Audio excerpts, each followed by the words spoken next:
Aujourd'hui, je vais vous raconter 3 histoires tirées de ma propre vie. C'est tout. Rien d'extraordinaire, simplement 3 anecdotes. Musique. La première histoire porte sur la manière de relier les points. J'ai abandonné mes études à Reed College après les 6 premiers mois, mais je suis resté dans le coin en tant qu'auditeur libre pendant une autre année et demie environ, avant de partir pour de bon. Pourquoi ai-je lâché? Tout a commencé avant ma naissance. Ma mère biologique était une jeune étudiante célibataire, et elle a décidé de me faire adopter. Elle tenait absolument à ce que je sois élevé par des diplômés universitaires. Tout était donc arrangé pour que je sois adopté dès la naissance par un avocat et son épouse. Mais à la dernière minute, quand je suis né, ils ont changé d'avis et ont préféré une fille. Mes parents adoptifs, qui étaient sur liste d'attente, ont reçu un appel au milieu de la nuit. Nous avons un bébé garçon inattendu. En voulez-vous? Ils ont répondu, bien sûr. Plus tard, ma mère biologique a découvert que ma mère n'avait jamais terminé ses études supérieures et que mon père n'avait même pas fini le lycée. Elle a refusé de signer les papiers d'adoption définitifs. Elle a fini par céder quelques mois plus tard, quand mes parents lui ont promis que j'irais à l'université. C'était le point de départ de ma vie. 17 ans plus tard, j'ai effectivement intégré l'université. Mais j'avais choisi de manière naïve une école presque aussi coûteuse que Stanford. Et tous les économies de mes parents, issus de la classe ouvrière, partaient en fumée pour payer mes frais de scolarité. Au bout de 6 mois, je ne voyais plus l'intérêt. Je n'avais aucune idée de ce que je voulais faire de mon existence, et je ne comprenais pas comment l'université allait m'y aider. Et pourtant, j'épuisais l'argent que mes parents avaient mis de côté toute leur vie. J'ai donc décidé d'abandonner et de faire confiance à l'idée que les choses s'arrangeraient d'elles-mêmes. C'était terrifiant sur le moment, mais avec le recul, c'était l'une des meilleures décisions que j'ai prises. Dès que j'ai lâché mes cours obligatoires, ceux qui ne m'intéressaient pas, j'ai pu me permettre d'assister à ceux qui m'attiraient vraiment. Ce n'était pas toujours idyllique. Je n'avais plus de chambre au dortoir, alors je dormais par terre chez des amis. Je rendais des bouteilles de coca pour les 500 de consigne et m'achetais à manger avec ça. Et tous les dimanches soirs, je faisais 7 kilomètres à pied à travers la ville pour un bon repas hebdomadaire au temple Hare Krishna. J'adorais ça. Et beaucoup de ce que j'ai découvert en suivant ma curiosité et mon intuition s'est révélé inestimable par la suite. Laissez-moi vous donner un exemple. À l'époque, Reed College proposait sans doute les meilleurs cours de calligraphie du pays. Sur tout le campus, chaque affiche, chaque étiquette sur chaque tiroir était magnifiquement calligraphiée à la main. Puisque j'avais abandonné et que je n'étais plus tenu de suivre les cours classiques, j'ai choisi d'assister à un atelier de calligraphie pour apprendre cette technique. J'ai découvert les caractères serifs et sans serif, les variations d'espacement entre les combinaisons de lettres, ce qui rend une typographie vraiment exceptionnelle. C'était beau, historique, d'une subtilité artistique que la science ne peut pas saisir. Et j'ai trouvé ça captivant. Aucun de ces éléments n'avait la moindre chance d'avoir une application pratique dans ma vie. Mais 10 ans plus tard, quand nous concevions le premier ordinateur Macintosh, tout cela m'est revenu en mémoire, et nous l'avons intégré au Mac. C'était le premier ordinateur doté d'une typographie élégante.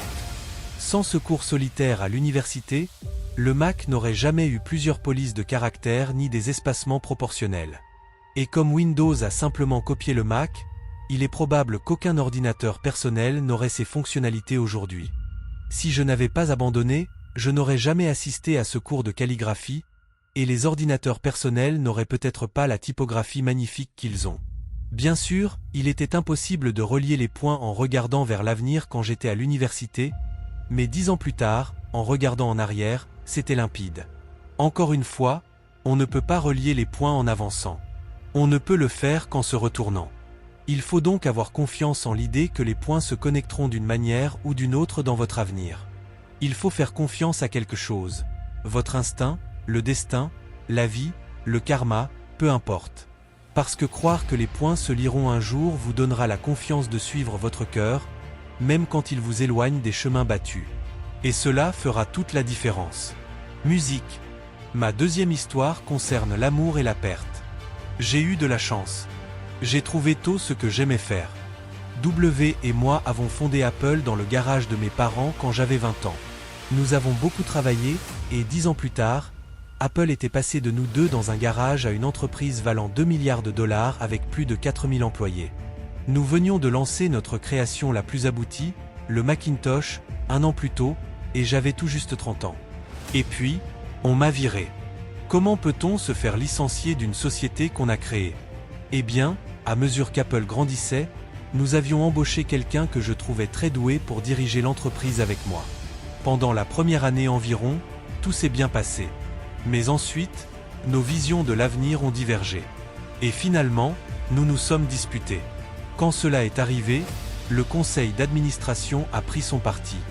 Et à 30 ans, j'étais dehors, et de manière très publique. Ce qui avait été le centre de toute ma vie d'adulte avait disparu. Et c'était dévastateur. Pendant quelques mois, je ne savais vraiment pas quoi faire. J'avais l'impression d'avoir déçu la génération précédente d'entrepreneurs, d'avoir laissé tomber le bâton de relais qu'on me passait. J'ai rencontré David Packard et Bob pour m'excuser d'avoir si lamentablement échoué. J'étais un échec public retentissant, et j'ai même envisagé de quitter la Silicon Valley. Mais peu à peu, une idée a fait jour en moi. J'aimais toujours ce que je faisais. Les rebondissements chez Apple n'avaient rien changé à cela. J'avais été rejeté, mais j'étais encore amoureux. J'ai donc décidé de recommencer à zéro. Je ne le voyais pas à l'époque, mais être viré d'Apple s'est révélé être la meilleure chose qui pouvait m'arriver. Le poids du succès avait été remplacé par la légèreté de redevenir un débutant, moins sûr de tout. Cela m'a libéré pour entrer dans l'une des périodes les plus créatives de ma vie. Au cours des 5 années suivantes, j'ai lancé une entreprise appelée Next, une autre nommée Pixar, et je suis tombé amoureux d'une femme extraordinaire qui deviendrait mon épouse. Pixar a produit le premier long métrage d'animation par ordinateur au monde, Toy Story, et est aujourd'hui le studio d'animation le plus rentable de la planète. Dans un retournement extraordinaire, Apple a racheté Next, et je suis revenu chez Apple.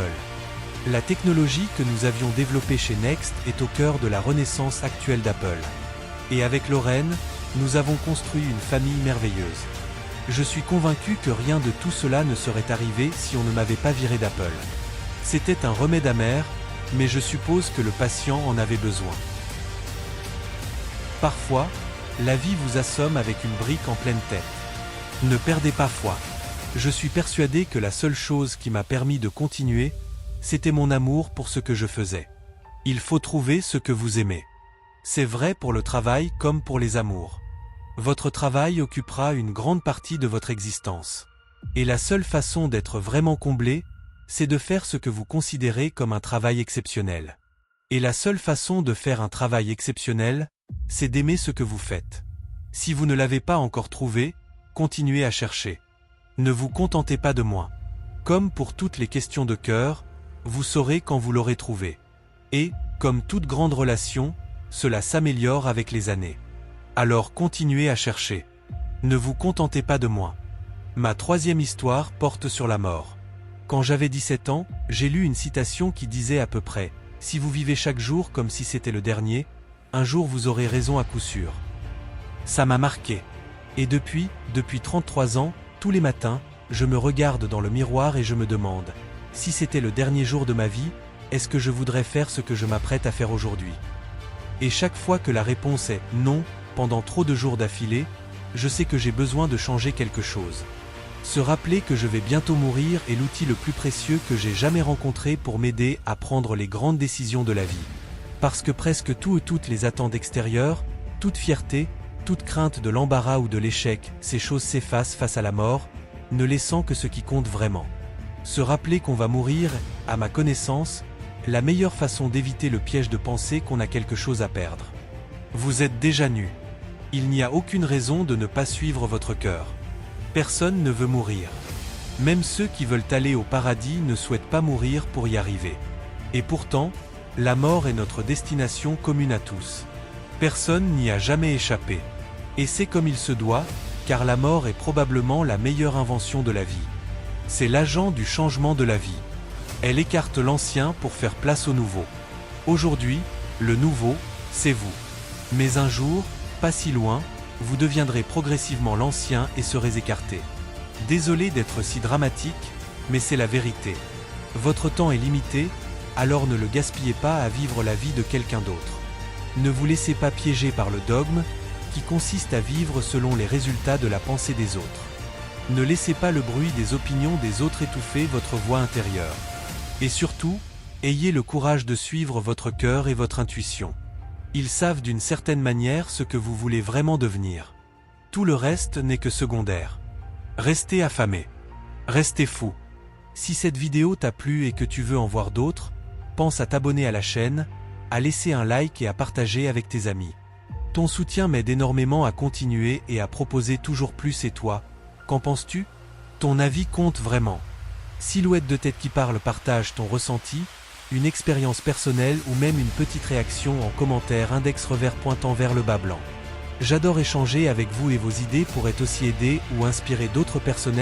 Contenu utile pour toi. Vous êtes ma source de motivation fusée. Alors un énorme merci à toutes celles et ceux qui prennent le temps de réagir. Personne heureuse levant les deux mains en signe de célébration.